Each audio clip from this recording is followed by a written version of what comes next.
And we're live? Internet's been all over the place today, so we'll see how that goes. Hello and welcome to the Wrestling Headlines NXT Review. My name is Matt Maher, aka Imp, and we are live here on YouTube and also available in podcast form. Links in the description. Head over to WrestlingHeadlines.net for your latest wrestling news and all of that jazz. Yes, NXT, the Undisputed Era have returned for War Games to take on Pat McAfee and his merry men. Also, Finn Balor has returned to introduce Undisputed Era to take on Pat McAfee and his merry men. Reasons? The pop, I guess. It doesn't really make any sense. Anyway, get all your opinions in on the NXT stuff from last night.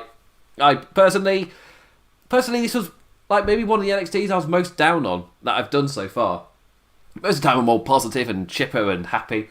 Chipper little scamp. But this week, I don't know, there's something about the show. Like, normally, part of that reason is when there's a lot of segments. That's the reason why with Raw. And with NXT, I think there was 8 different in-ring segments. Let me just count that correctly. Yep, there was 8. Just checking my notes.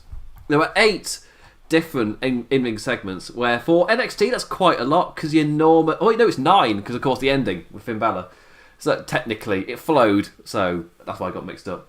But with, like, normally the NXT, looking like 6, possibly 6. And they normally have things like thrown in the middle.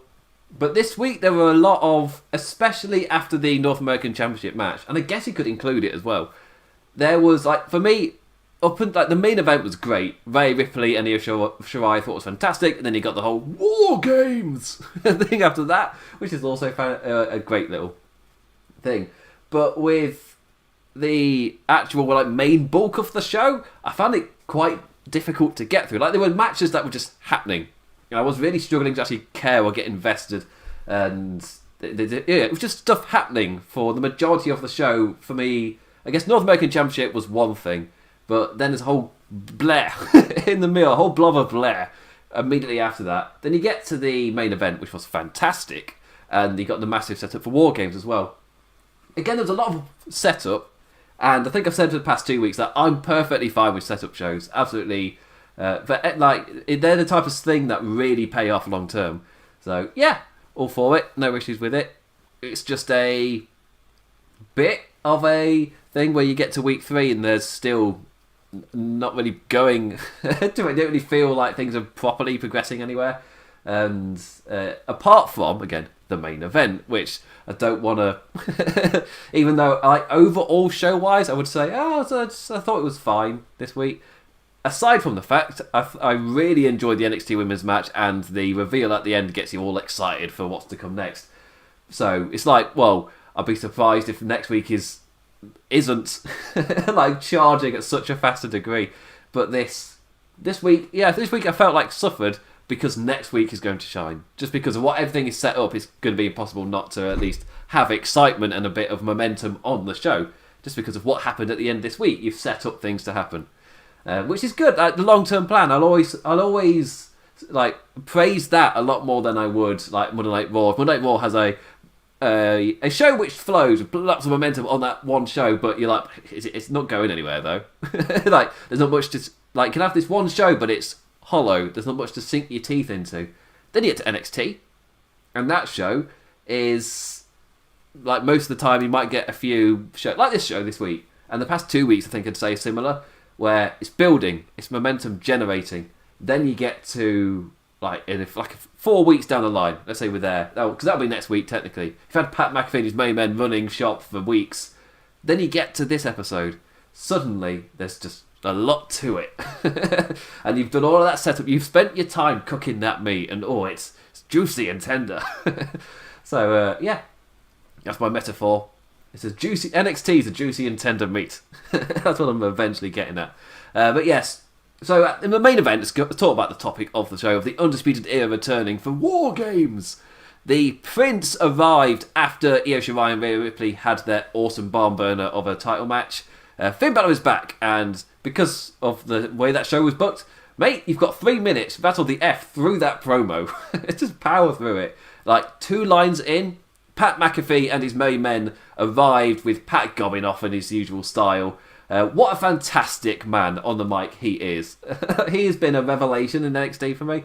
And against Undisputed Era, he just gets it. He is top level. Really enjoy myself some Pat McAfee. He ran through the folk that they've beaten up these past little while whilst Finn's been away, claiming that they've ran the show for like a month now. Finn has none of that, and with I thought it was a naff line, but some people online enjoyed it. Where with the naff line, Finn Balor brings back some NXT friends. He says, it's easy for the mice to play when the cat's away, but the cat's back, and look what I've dragged in. And I was like, maybe if it wasn't delivered in an Irish accent, I don't know. It's something about that sentence with Finn Balor being the guy delivering it. Immediately I was just like, that felt like a line written for Finn Balor rather than a line Finn Balor would want to say. He'll come up with himself if he was to deliver that message. Yeah, that's a feeling I get in Monday Night Raw. Monday Night Raw for me feels like lines written for the situation rather than lines a character would say in that situation. Like plot situation lines rather than character in the situation lines. So again, so you could technically swap out a character, have them deliver the same line and nothing would change, type of thing. They've got better at that this year, but that was definitely a gripe I've had of the past few years for WWE main roster.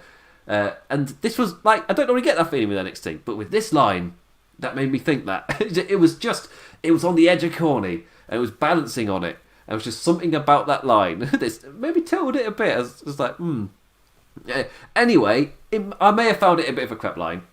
Some people liked it. I found it a bit crap. But, hey, it got the pop out of us for the Undisputed Era's return. So, really, at the end of the day, does it matter? It did its job. Undisputed Era and the Merry Men went off air with a big old brawl to end the show, and immediately I'm like, we might be heading to War Games. And in a WWE Network exclusive, we learnt exactly that. William Regal coming out going, there's 4 of you. There's 4 of you. We've got this pay-per-view coming up, which Beth Phoenix was getting all excited about on commentary. What could I put? War Games! Let's do the War Games. And the crowd, whatever's left of that crowd in Florida, they do a big old cheer. Like, hey, War Games! Because it's time for War Games. It's on the calendar, therefore we do War Games. And I saw Voices of Wrestling tweeted out there's like the negative aspect of War Games becoming a bit like Hell in a Cell, where this is when it happens on the calendar, therefore it's once a year. It doesn't matter if feuds or builds have naturally reached a point in need of the match, because it's now on the calendar, this is when it happens. I would say at least NXT do a better job of, this is when it is in the calendar, therefore in advance we will build to it, because we know it's there. What mind-blowing genius of knowing a pay-per-view's coming up, so you set things up in advance so it doesn't catch you by surprise. Cough, cough, Survivor Series. So it's nice to at least it's nice to see that. So that's why I don't really put it on the same level. But there is that issue where if you have this match, which at its peak is used as like a feud ender, like an ultra violent conclusion to this animosity which cannot be settled any other way. Let's throw it out the window. It's a brand. It's just a brand thing. And I can see how that's disappointing. But I started watching wrestling in 2005. All wrestling was already shifting that way when I was learning about the world and everything. So yeah, Elimination Chamber pay-per-views came within like 3 years of me watching. All of that big shift was like 2009, 2010. Suddenly you lost the name, started to lose just the names of pay-per-views. Suddenly you got Money in the Bank, Elimination Chamber, Tables, Ladders and Chairs, Hell in a Cell. They all you got different ones, like Breaking Point was one where they tried. It's just Fatal 4-Way was the name of an actual pay-per-view where the main event matches were Fatal 4-Ways. They've never done it again. Can you guess why? I guess Royal Rumble falls into that, but that's this whole separate thing. But yeah, so that's the WWE world that I kind of entered, where it was shifting that way. That the shift had started, and within 3 to 4 years of me actually watching the product, the shift had properly happened. So, yeah, it's not something that bothers me that much, but if I had watched in the prior era, I could 100% see how it would irritate a little bit. It's like, well, the match, it's just a brand thing now. It's got nothing to do with the animosity of the feud that's built. So, yeah. Also, I've left the main light off tonight. See how it is. Left side of my face is really lit up. See how it is afterwards. I can only see a little box, so who knows. Anyway, I think I will do the Women's Championship next, because I want to talk about the Women's Championship match. I've talked about War Games itself. Have I talked about the animosity between Undisputed Era and Pat McAfee, these Merry Men? NXT War Games feels like, it'll be grand. It'll be great.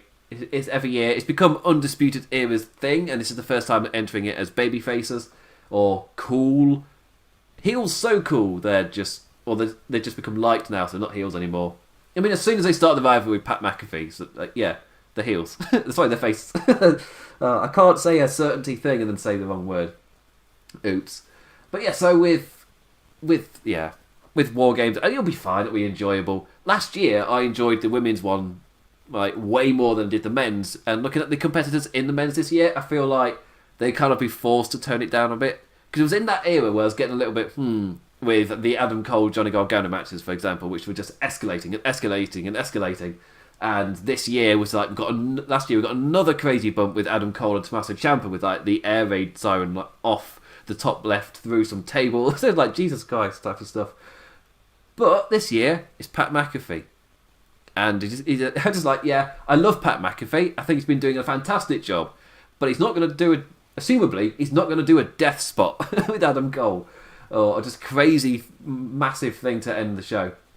So you're going to get a slightly tamer match where, personally, I'm all for that. Because, again, personally, I preferred the women's match last year, and that, for me, proved you don't need to go completely mental to absolutely nail a match. Which they did. Also, to think that Dakota Kai only turned this time last year. Like, what is time? It's only been... It's not... We're not even reached the point where mark a year yet. Mental. How's it only been a year? Ugh, crazy stuff. Stuff from 6 months ago feels like it was a year. So, yeah, the COVID world, it's all over the place. But we entered War Games. We entered War Games in an entertaining fashion with the Women's Championship. Io Shirai defended against Rhea Ripley. And yeah, NXT are just showing off right now. What a women's division. And we got that taste earlier in the show as well. We got Ember Moon and Toni Storm versus Dakota Kai and Raquel Gonzalez in the middle of the card, and then Io Shirai, Rhea Ripley, technically the main event, in the in-ring main event. It's like, wow, what a division! That's 6 of them. There are more. It's like, wow, they've got depth to it and variety within that depth. It's just the kind of competitors too. It's just a massive thumbs up. Just a fantastic job, and because that's been one of my gripes with the main roster was outside of the top 4 or 5 people, it's pretty shallow division. And there's just a massive gap between, in terms of like overstaters, I guess, between like the top 5, which I count as the 4 horsewomen and Asuka right now. Yes, it jumps to 6 if Rousey's there. And they tried it with Baszler, just didn't quite work. There's just a massive gap between... Because overstaters doesn't work, because Bliss is technically really over in this Fiend role. But in terms of who could challenge for a championship and realistically beat them, there's a massive gap. In terms of perception, that's the word I've been looking for all along. In terms of perception, there's this massive gap. So, it's interesting. But the women's division in NXT, you feel like there's so much depth to it. Like that ceiling, not the ceiling, but I guess that gap to jump isn't as big in NXT, and that maybe helps a lot. It just feels there's a lot more girth to it. There's so much more depth. Again, juicy tend to bite into rather than being awesome. Like the top, if it looks awesome, then you bite into it and realise there's like nothing underneath it. I need to get away from the food metaphors. One track mind tonight. But yeah, it was this was a shining example. Let's bring back the tangent. It was a shining example of that division. This was plenty of time given for this main event to build and play out, to the chagrin of the final run of Finn Balor. I guess they get through your promo in like 10 seconds. But yeah, like the top tier telly match. I won't say it's 5-star classic, but for a TV match, this is top tier stuff. 100% check this out. To the point where after watching both shows, Dave Meltzer is constantly criticised for being an not anti-WWE, but leaning his personal wrestling kind of favourite stuff seems to align a bit more with AEW, and obviously gets criticised for that. But even he was like, no, the women's division, their match was fantastic, and he fully expected that to lift up NXT and possibly do so much better than they did in the ratings. But it didn't. Doesn't mean this match wasn't a banger, because it was. 100%. Fantastic match. The point was that even Dave Meltzer was like, oh, that was good. So it was a bit more. And it was top tier, especially after Io bust Ripley's ear open with a running dropkick, and the physicality just grew. The champ working on the arm. Like, you can't riptide me if you've only got one lifter, can you? Driving it into the ring apron and Ripley screaming out in pain. A one-armed Ripley showed how awesome her strength is, but the damage was done. Was she truly able to fight back? Well, no, but she gave it a good go. Even to the point of locking in that awesome reverse cloverleaf submission. Ripley was able to lift up Shirai. Like, she was able to go for the riptide, but it obviously wasn't at its like usual pace or smoothness. Just enough for Io to roll round the Aussie and into an armbar, which was fantastic. A fantastic roll round. Ripley again trying, this time to powerbomb out of that, but to the same result of the armbar. The most predictable thing for this match was how damn great the final stretch was going to be. And obviously, they delivered. Ripley fighting back in and refusing to give up, in spite of the fact of, like, Io was countering her offense again and again, and Ripley was still fighting through it with the one arm at a massive detriment. But with a sunset flip powerbomb off the apron through the announce desk, there was no coming back for Ripley after that. Ripley made it back into the ring, just beating the 10 count, but without her sensors, and the champion immediately flew on top of her with a moonsault to the back for the win. Hell of a match. Almost a shame there was another segment after this. I wouldn't have minded the final kind of momentum and feeling of the show being this. But I understand War Games is coming up and you need to actually do something, even though they technically announced War Games on the network anyway. It didn't even happen on TV. A very weird way to go around it. A handshake on the ramp afterwards, the show of respect after such a physical match, and then they get their moment on the ramp and walk up. It's not as bad as music. It's not like Lana, where she won the Women's Battle Royal main event and within 10 seconds, if that, Drew McIntyre and Randy Orton just brawling around and the focus completely leaves her, like she isn't even a factor anymore. No, in NXT, they got the time and they posed on the ramp, walked up together. The show of respect after a physical match, and then Vince comes in for the final 3 minutes of the show. Yeah, fantastic, 100%. If you're someone like me who watches both NXT and AEW, add this to the list of matches to watch this week. 100% worth your time. The rest of the show, I mean, it's one of those shows where I could argue this is a one match, because it's not one segment. The bulk of the end, just watch from the Ripley match, Ripley Io Shirai match. So yeah. Anyway, a drink of water. Ooh.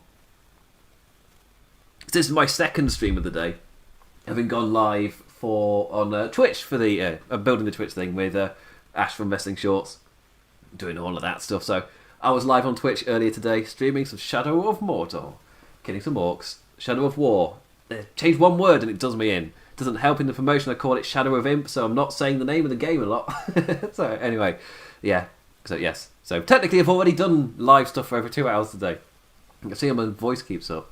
Anyway, I'm now going to run through. Also, my beard's getting a bit big. Who cares? Who cares about this stuff? It's November. I'm in 50-50 whether to, just, tidy it up a bit.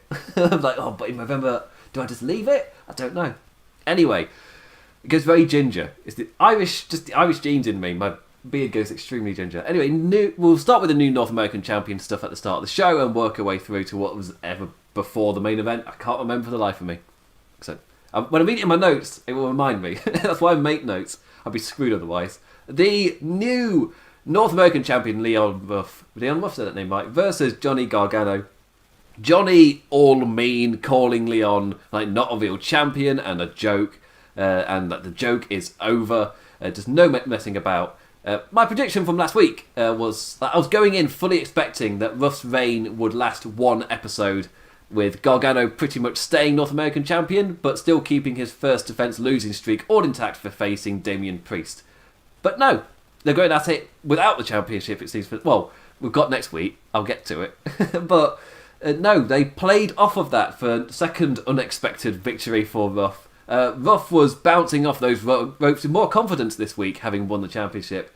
Even clearing Gargano and landing on his feet after a tope, just full of confidence. However, in terms of evolution as well, the crucifix pin was red and stopped this time. But The presence of Priest on the ramp was there once again for a second swing of momentum for the wee man. One super kick of one final beat later, you assumed Johnny Gargano had won the match. Technically, he had won the match. But in a slightly heelish move, Damian Priest pulled Ruff out of the ring and apologises for what he was about to do, before forearming him in the face. With that, Gargano's rematch ended in a DQ. He's in ultimate shock. He's like, wait, what? Again? Damian Priest is kind of giggling, like, ha ha ha, you've lost again. Isn't that funny? William Regal didn't agree so. We'll see that later. But actually, no, if I address that now. William Regal later in the show was going off at Damian Priest, and Leon Ruff walked up to him and essentially stood up for himself. When Priest accidentally dropped the joke line that Ruff was in there, it's like, is that really how you feel? And even delivered a receipt for the forearm with a slap of his own to Priest. Like, good on you, lad. And William Regal's was like, I mean, if you got any arguments, totally deserved that. You had that coming. So, yeah. And this sets up later in the show like an enemy versus my enemy to my friend situation for Gargano and for Gargano and Priest, where they at the end of the day they both want the championship. Actually, if I scroll down to that so I can blast that out as well, because later in the show Damian Priest was coming out. We never knew his scheduled opponent, like with the man walking backstage before the break as the hype, like suddenly this is happening. And Gargano attacked him on the steps before he got into the ring for the match. Both men instead just brawled all over ringside. Johnny lashing out after Priest cost him his North American Championship early in the show. Leon Ruff ran on down to prove his point and stand up for himself again. Very wise to the danger of Priest just backing off. They didn't particularly clash. He didn't get to see that. He didn't see Priest and Ruff actually collide. Using Gargano against the big man. But that may not have been a wise decision, because at the end of the day, both men care most about the title, and the enemy of my enemy is my friend may end pretty badly for Ruff. He don't want Gargano and Priest on the same page, working together. And ultimately, even later in the show, Leon Ruff was backstage and came across William Regal outside of Regal's office, and Ruff was like, no, I'll take on both of them, just in a maybe a mistake, but purely motivated. It's like, no, I'm going to stand up for myself again. It's like, maybe, take a minute before you make a mistake. But yeah, you can maybe get the belt back on Gargano here in some fashion. That's what I feel like. Getting it on Gargano for Priest to have something to climb to prove himself in that manner might be a good way, after literally climbing the ladder to win it in the first place. Yeah, this is more of a metaphorical ladder. Yeah, it all lifts. It all works. But yeah, Ruff getting a bigger shot than people expected. Because I was one of those people who just assumed this would be a 1 week thing, then you just go back to your regularly scheduled programming. But no, they're playing this out, and Ruff is inserted into this feud where someone tried to use him as a pawn, but no, he's stood up for himself. He's like, no, you can't use me as a pawn. Yeah, give him the guy character, I like it. Cameron Grimes' promo ahead of his match. He's not afraid of Dexter Lumis. He's a rocket ship, and after the blindfold match, he's going to be going to the moon. Cameron Grimes to the moon, as he does it. Yeah, blindfold match. This was pretty divisive. Is it even a blindfold match? They call it. I know in wrestling it's called a blindfold match, and then they wear black hoods or bags. Sacks get put over their head. It's more reminiscent of the sack that Cameron Grimes put over the head. But it's called a blindfold match. And I'm nitpicking, because they're not blindfolds. It's like, they're not even blindfolds. It's just bags over their heads. Anyway, a match of Grimes immediately flopping about as Lumis stands completely still. Cameron Grimes performance art, if you will. Stomping all over the official, thinking he's Lumis. Grimes then took off his mask to realise what he's done. I mean, was he taking off his mask anyway? Would he have been DQ'd? Was he thinking it through? And Big Smart Boy activates, and he goes for a silent charge at Dexter. Yeah, of course it doesn't work. He just moved out of the way. The referee out, both lads just had a wee, normal match with their blindfold hoods off. Blindfold hoods? Is that what to call them? Grimes escaped into the crowd, and I question why I didn't skip this. It was written all over it. It's like, but I'm reviewing it for the show. Surely I should properly watch this just in case there's actually something to. No, okay, cool. It wasn't really that much to it. It's a blindfold hood match. Toy no pose.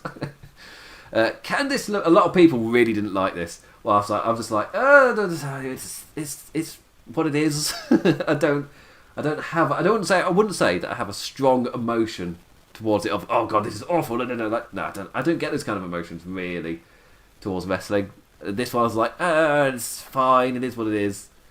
Yeah. Anyway, Candice LeRae and Indy Hartwell. Let's get back into the excitement. Candice LeRae and Indy Hartwell versus Katie Catanzaro and Caden Carter. Lots of hard K's in that one. Our first time seeing Hartwell and LeRae pairing after the Ghostface reveal and all the build for that. Some Lucha Strong Style, as it was called on commentary, from Carter and Catanzaro, but ultimately this was a showcase for the other side, and when Face met Matt, there wasn't much they could fight back with. Our new duo with an initial victory. And really, this is getting a setup for later, where we've got our setup for War Games after a run-in. But yeah, seeing LeRae and Hartwell working together, just a nice development. And there's a lot of that on this show, which is why I don't, when I say, it felt like there were things happening, but I wasn't getting super invested. It felt like another lot of little setup, but I can get excited for what comes next. This is one of those things where tonight was very set-uppy with our 2 women's tag team matches. But what they've built for next week, how could you not see what's coming? To get gradually excited as you see what's being built here. So yeah, that's why when I criticise NXT, I'm doing it at a different level than I would the main roster. Because they are building to something. There is purpose behind what I'm seeing. My time's not being wasted with anything. It is going somewhere. So yeah. Arturo Ruas versus Kishida. The Brazilian returns. Ruas back in NXT now that Raw Underground's entered the latest crap thrown at a wall in a ratings panic to be binned. The Brazilian showed some flash and initiative, but Kishida snapped and bent momentum back into his favour in an instant. A unique finish to boot, with both lads countering each other at an impressive pace. Ruas spinning low to torque the lower leg of Kishida, who just bent back and bridged into the pin for the win. A nice little showcase, and I really like that finish. With because they were going at each other in a kind of countering submission-y type of thing, and Ruas going for those quick kicks as well. And Ruas then goes to the ground to try and grab in, and Kishida bridged into that pin. I thought it was good. You saw what Ruas was going for, and then Kushida's went, nope, and bridged into the pin. I brought it up last week, the comparison to the Game of Thrones thing, but it's a little thing in wrestling where if somebody is setting up to do the thing, and you can see where they're going, then you count them into the pin. You go, I'm going to do this thing here, and you're expecting to see the thing. You've been told this thing is going to happen, therefore you're like, oh, I expect to see the thing then. So then when you cut them off, the surprise for the pinfall actually feels sudden. So yeah, it's a little thing. I'm not that great at the psychology of the wrestling stuff. I'm just the nerdy person, but when I see a comparison to narratives elsewhere, I'm like, I got that feeling. So I can say that's the feeling I got when I watched it. Anyway, Ember Moon and Toni Storm. They were backstage with an interview with... wasn't Shirai, was it? She's on the main roster. Blonde lady, still don't know her name. They're teaming tonight, but when it comes to the NXT Women's Championship, they're both on the same page of being competitors. Nice little promo. And another nice promo was everybody giving their picks for Io Shirai versus Rhea Ripley in the main event. It's a really nice way to build to that main event, make it feel like a big deal. Everyone's got their verdict and their say. Everyone from Shawn Michaels to Triple H to Kushida to... I want to name another one, Road Dogg. Did Cameron Grimes say something as well? Tommaso Ciampa, maybe? Yeah, everybody gave their verdict. It really made it feel like a big deal. It didn't matter if you were a face, heel, backstage worker, still relatively new Japanese star. Everybody had a view on this match. So yeah, that helped. Just that little building block. Dakota Kai and Raquel Gonzalez versus Ember Moon and Toni Storm. No entrance again for Kai and Gonzalez. It's because it's a Shawn Michaels Diesel dynamic. I feel like a massive part of the presentation is when they walk out and you see the size of Raquel Gonzalez. That's a massive thing to me. So to not get that, I know they were cutting for time, and you saw it with the main event. It was tight. They blasted through that final segment. But yeah, again, it's a little thing. I can see why it had to be cut. Again, short for time. Ember with a really cool light in the dark, like animal school mask thing. Like I want to say like a saber. Like little by little adding to this new presentation of hers. I thought it was cool as hell. Teasing a possible animosity between her and Storm to somewhat build through the weeks, especially against a baddie team so on the same page, which then makes War Games more interesting. When I'm like, they've set up this animosity. And what if it blows up in this massive match, or in the aftermath of this massive match? Then it leads somewhere.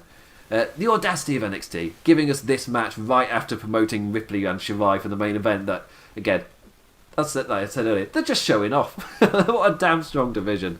Moon and Storm, strong competitors in their own right, even individually able to handle both Kai and Gonzalez. But when it came to both teams having to work together, our babyfaces impressed with some initial cohesion, but Gonzalez ran rampant through a lot of this portion. A one-woman wrecking crew, but the tide swung after she tagged out. In the end, through the end of match chaos, Toni Storm managed to get the best of Kai and roll her up for the 3. Storm's streak continues as she picks up yet another victory, but the final note was not theirs, thanks to Candice LeRae and Indy Hartwell. The two attacked, and suddenly we had a 4-on-2 post-match beatdown. Kai and Gonzalez getting the ultimate final statement, certainly guiding us to some War Games teams. 'Tis the season. I mean, I think when he said that, like, it is the season for War Games, and I obviously go very Christmassy as soon as you say it is the season. It's like, you've given me permission. I'm going for it. 'Tis the season. Yes, it is, little Jimmy. It is the season to be jolly. Before all the presents under the tree. What are we getting this year? Ooh, I need to end this bit. 2 War Games matches. Oh, how would I get out of the bit? Let's just drop it. Yeah, Timothy Thatcher. That doesn't feel natural, does it? I entered the bit and I couldn't get out. Then just force drop it. Anyway, Timothy Thatcher versus August Gray. Evolve time. Teacher versus student, the former pupil standing up for himself, throwing left and right and generally driving Thatcher to attack the lad more seriously. Once he did, August Gray, welcome to the world of pain. One big lesson for Gray, caught and worn down till he had no choice but to tap. Thatcher shouting that lesson at his opponent, like, don't pick a fight with someone you can't beat. I don't know why he's a farmer. Which linked perfectly into Tommaso Ciampa's music playing. The man walks out as Thatcher's directly confronted with the exact lesson he was just preaching, and he does in fact leave the ring. Practice what you preach. Nice to see. To see you nice. For some reverse foresight. That's nice to see. Again, he said the lesson at the person, then Tommaso Ciampa comes down, then he drops off, and just to make sure that we've followed it, on commentary they repeat it again. Personally, that wasn't entirely necessary, but it wasn't like Raw, where they're shouting it at you, so it's like, this is the plot point we need you to understand, so I'm going to shout it at you, so you can definitely get it, so anyone who can, grasp the story being told just feel like they're being called a bit dumb. It's a catch-all net, where you end up not pleasing everybody. Anyway, massive tangent. I liked how they did it on this here, where he just shouted the lesson and then was immediately faced with it. Like, no, this is Ciampa.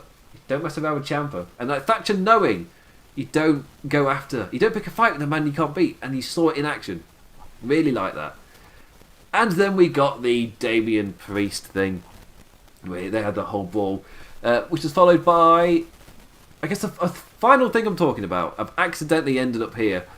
I didn't mean for this to be the final thing. I should have ordered this differently.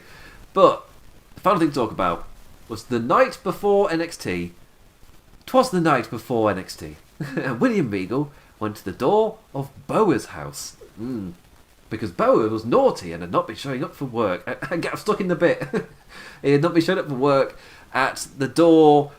He knocks on the door and Boa opens, like, no training, no PC. Where's Jaya? She's not showing up either. It's like, Jaya, she's in hiding. She's hiding. Like, what? She's coming. What? Zaya's coming. She's coming. She's coming. And then closes the door. Like, what? Zaya's coming. Like, he said no. Oh, damn it, Regal. It's not Zaya. I mean, that was what the point was emphasising. It wasn't Zaya. Anyway, who is she? this arc is certainly going somewhere. Still too early to judge for me. Fingers crossed it's not crap. Because they're building to something. Who is she? Is it going to be crap? I hope not. Yeah, I really hope not. They're putting the effort into it to build to something. Is the she going to be an alternate Xia Li? To give a little rhyme, but I stuttered in between it so the rhyme died. The rhythm went. Yeah. Anyway, after this we got Ruff standing up for himself and saying it would take on both Priest and Regal. Then we went to the main event for the women, and then we went to the technically actual main event of the Prince arriving and Pat McAfee arriving, Undisputed Era arriving. And we go off air, and that whole segment happens in like 3 minutes, 3-4 minutes. And then it's so tight that they have to actually finish it off and announce War Games off air. On Twitter, it gets put up on Twitter, on social medias, on their YouTube, as a WWE Network exclusive, and it was confirmed. So yes, hopefully don't run out of time for the women's one. So we at least get William Regal doing his War Games thing at least. One thing, you're like, it's an annual tradition now where he comes out and shouts that. It's just like the pay-per-view itself. Yes, it loses its gravitas. Yes, I enjoyed seeing it. He's like, oh, he said the line. Yeah, it's childish enjoyment. Yeah. And we're wrestling fans. Like, I don't take myself too seriously as a wrestling fan. Anyway, that's me blasting through NXT. As I said, the middle of the show for me was just a big blob of Blair, which was ultimately set up. So there's a lot of things that happened, but I didn't massively enjoy the show. When it comes to the notes, I've not really got much to say. Was that, well, this happened, it's building to something. I can't really form an opinion on that. It was a building block. How am I meant? I've got nothing to really judge off of that. So I guess the big, the most just match was Kishida versus Arturo Ruas, but again that was pretty quick. That was another thing as well. That's the thing that hit me. It was because of the flow of the show. A lot of the matches are pretty short, so that number started to tally up. And when it got to Damian Priest coming out, I was like, are you really going to do another match and not do Shirai Ripley yet? It's like, how many segments are you going to knock off on this episode? The answer was 9, technically. But, yeah. Anyway, but I am excited for next week. Don't get me wrong. Positives coming out of this review. I'm not feeling knackered and down after getting to the end of all my notes. I'm in a positive way, positive manner. It's just, this episode was fine. Again, I'd say you don't need to watch any of the episode apart from the main event and the bit afterwards. Highly recommend. It's some of the week's best stuff you'll see. So I can't slack on the episode really, and it built to it in a decent manner, which I also praised Raw for building to their men's championship match at the end of the show. So same kudos here. Did a great job of making Shirai Ripley feel important. But yeah, War Games around the corner. We'll see what happens. Are we going to get Shirai defending again at War Games? Will she even be in the match? Because you can do a moonsault, and that's cool. We'll see. Anyway, that's the end of the show. I'm trying to think, is there any final note that I've definitely missed? But I think the answer is no. Anyway, I will be live after Survivor Series. That's this weekend. I don't even know when War Games is. Is it December 4th or something? So yeah, I'll be live immediately after after Survivor Series. Get the plug right. I'll be live immediately after Survivor Series for Wrestling Headlines Aftershock to go through everything that happened on the show. Yes, I'm a mad Britishman. I've got these 2 days to recover. Ugh. Fingers crossed. So I'll be live immediately after Survivor Series to go through that show. Would it be any good? No, the pay-per-view itself is great. You just, sometimes you have to put aside any investment you've tried to get in the TV show and just enjoy the pay-per-view. But as a thing by itself, for me, Survivor Series is best enjoyed not watching the TV build, and then you go live. Then you go live into the thing, and you can really enjoy it because you've not got any of that build negatives. But yeah, again, they've done a decent enough job. Anyway, Survivor Series. I'll be live immediately after that. I've also, again, as I said earlier, been starting up the Twitch thing. I've kicked it up to being live every Monday, Thursday, and Friday at 6 PM GMT. So it's more for a European audience rather than this, which is more for an American audience. So is it the right place to plug it? Probably not, but it's a platform. So I'm doing it. So I will be live tomorrow on the Twitch at The Implications with 2 S's on Twitch.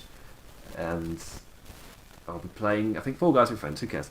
Anyway, wrestling, Survivor Series. What do you think of NXT? Comment below. Do you agree with me that the show's a bit bad, but the main events were awesome? and I'm still excited for what it's building to. Still appreciate it as a building block. I'm not going to slag it off too much, just like the past couple of weeks, not slagging it off too much. And I will be back on Sunday. So with that, I say thank you for watching, listening, 5-starring, commenting, sharing, whatever, it all helps us. You can go to RedCircle and there's RedCircle link in the description. If you go over there, you can donate to the show as well if you really, really want. If you really, really want. That's not how Spice Girls work goes. And with that, I bid with you. Adios.